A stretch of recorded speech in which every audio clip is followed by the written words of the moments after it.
Ngeri. Pengamat bongkar ada indikasi PDIP lengserkan Jokowi.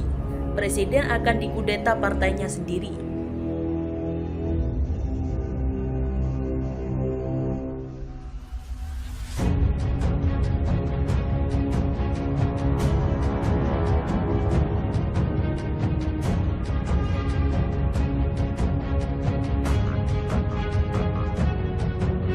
Ngeri. Rocky Gerung sebut ada indikasi lengserkan Jokowi di internal PDIP. Demokrasi.id. Pemerhati politik Rocky Gerung mengamati ada gejolak di internal PDIP yang mengarah pada pelengseran Jokowi sebagai presiden. Ia tak membeberkan dinamika tersebut secara gamblang, namun kata dia, hal itu bisa diamati lewat pidato Ketua Umum PDIP Megawati Soekarno Putri. Rocky mengendus adanya kecemasan di tubuh Partai Benteng yang mengakibatkan timbulnya gejolak politik. Pada gilirannya, kata dia, semua pihak nyaris meragukan apakah usia kekuasaan Jokowi akan sampai pada 2024 mendatang. Pidato Megawati mengindikasikan adanya kekacauan di internal PDIP. Kalau terjadi perubahan politik, ketika Jokowi akan dilengserkan, dia bisa diintervensi melalui MK. Ujar Rocky dalam acara yang dilengserkan simpul Jaringan Umat Institute atau Sejarum Institute di 101 Hotel Palembang Selasa 28 Juni 2022. Pria yang sering disebut-sebut filsuf ini menilai Indonesia akan membutuhkan pemimpin sementara. Tak hanya itu, ia menambahkan mengajak masyarakat untuk bersiaga dengan keadaan darurat politik. Politik itu membatalkan hal yang tak mungkin. Kalau rakyat diberi tiket untuk lanyallah, maka bukan akan ada untuk mungkin jadi presiden. Kita berharap pemerintahan mulus hingga 2024, tapi kalau tak mulus, kita harus mempersiapkan panitia dalam keadaan darurat, tegasnya. Menurut Rocky, gejolak politik tersebut terjadi lantaran Indonesia mulai meninggalkan prinsip demokrasi. Hal ini terlihat dalam pernyataan Presiden Joko Widodo yang menyebut oposisi tak dibutuhkan lagi sebagai penyeimbang di negara demokrasi.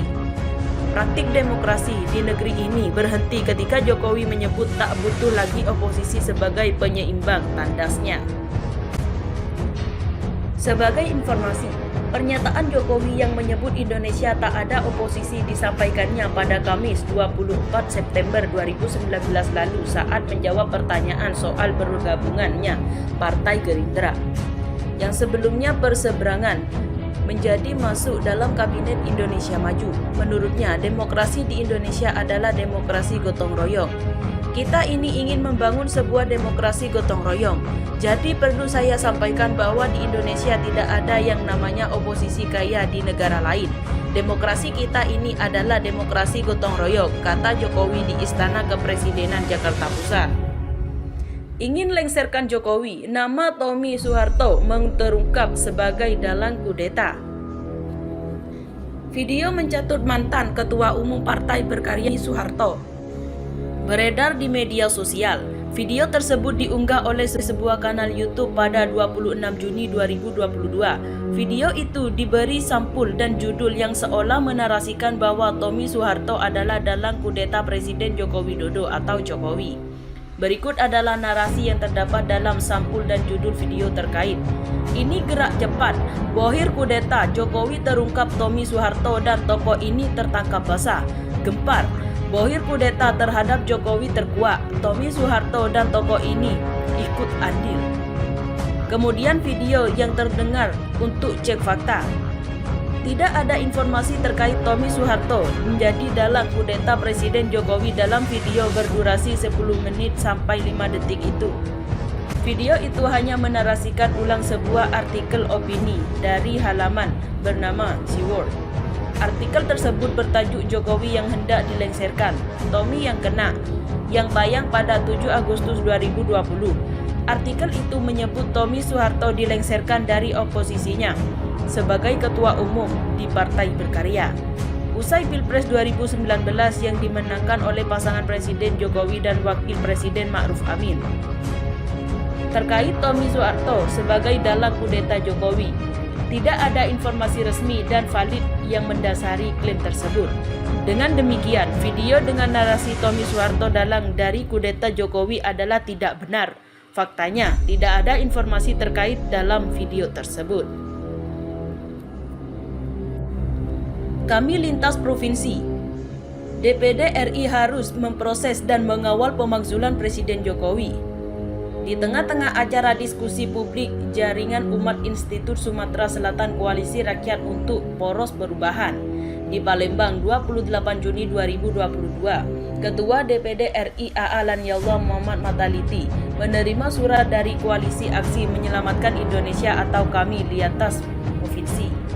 Kepada DPD RI, kami lintas provinsi meminta proses dan mengawal aspirasi untuk pemakzulan Jokowi atau Presiden Jokowi. Meniru kami lintas provinsi, bahwa telah kebanyakan perbuatan melanggar UU oleh Presiden Jokowi, diantaranya penerbitan UU yang bertentangan dengan UUD 1945, diantaranya per PPU nomor 1/2020 Kartu Pekerja, pendirian LPI atau Lembaga Pengelola Investasi, UU KPK atau melanggar independensi KPK, BI membeli SUN di pasar primer atau UU Keuangan Negara dan UU BI, UU IKN atau berpotensi melanggar UUD, penentuan anggaran proyek kereta cepat atau memakai APBN tanpa prosedur anggaran secara benar, serta proyek-proyek tol BUMN yang membengkak tanpa ada audit investigasi. Bahwa Presiden Jokowi berpotensi merugikan dalam adalah jangka panjang. Kereta cepat Jakarta-Bandung di Indonesia menjadikan negara Indonesia dalam jangka panjang berhutang ke Cina tanpa keuntungan. Itu akibat dari kekurangannya penumpang dan biaya perawatan yang tinggi. Menurut kajian banyak ekonom Indonesia, proyek kereta cepat ini tidak akan mencapai titik impas hingga 30-40 tahun, sehingga ke depan proyek ini akan menambah lebih banyak hutang luar negeri bagi Indonesia. Bahwa UU pengampunan pajak atau tax amnesty yang diberlakukan pada Juli 2016 hingga Maret 2017 sangat menguntungkan oligarki, menguntungkan pengusaha dan anggota partai politik. Pada pernyataan merupakan pemutihan uang gelap, ungkap tokoh mega bintang Mudrik SM Mengidu dari kami Jawa Tengah. Kami lintas provinsi juga menyoroti pemerintahan Jokowi yang melakukan pembiaran korupsi, kolusi dan nepotisme atau KKN semakin terbuka dengan kebijakan mengangkat pengusaha menjadi pengusaha yang sebaliknya, sehingga banyak kebijakan pihak kepada pengusaha yang bisa merugikan rakyat dan negara APBN. Contoh kebijakan yang harga tes COVID yang sangat mencekik rakyat dan APBN. Kebijakan ini secara langsung menjadikan penguasa mengarkap penguasa menjadi pemilik pengusahaan tes COVID. Bahwa UU Cipta Kerja yang kelahirannya sangat tidak partisipatif, sangat berpihak kepada pengusaha dalam alasan penciptaan lapangan kerja, pada akhirnya merugikan kaum pekerja. Lanjut Mudrik Sangidu.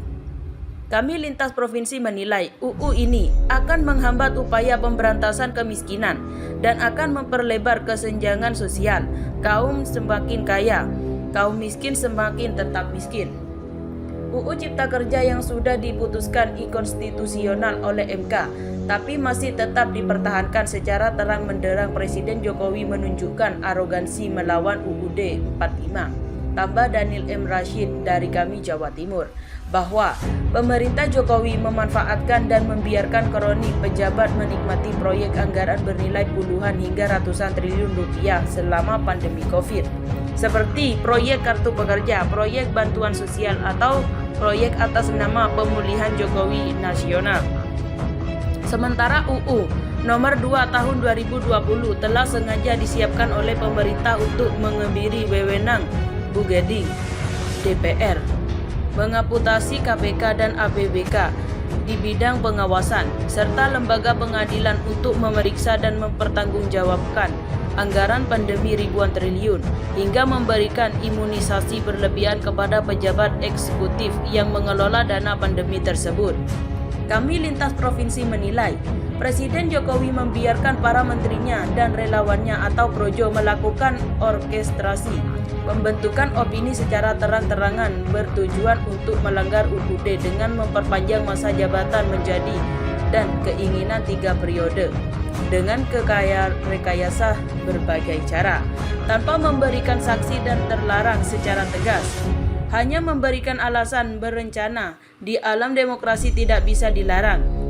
Padahal niat dan keinginan serta tindakan tersebut sangat jelas melanggar UUD. Bahwa Presiden semestinya sangat tahu bahwa pengusaha besar bermasalah dan membantu usaha keluarga, terutama anak-anaknya, Gibran Rakabuming Raka dan Kaesang Pangarep, yang merupakan dugaan tindak pidana money laundering. Semestinya kewajiban Presiden memberi larangan terhadap keluarganya dan secara tegas seharusnya meminta KPK untuk melakukan penyelidikan maupun itu terhadap anak sendiri. Karena DPR RI adalah lembaga tinggi negara sejajar dengan DPR RI dan merupakan bagian dari MPR RI. Kami menyampaikan aspirasi kepada DPR RI melalui Ketua DPD untuk memproses dan mendalami serta mengawal aspirasi yang kami himpun dari Denyut Nadi sebagai kalangan masyarakat di daerah. Tegas Sekretaris kami lintas provinsi, Sutoyo Abadi. Terima kasih telah kunjungi channel ini. Kami hanyalah sebatas menginformasikan, Andalah yang memutuskan.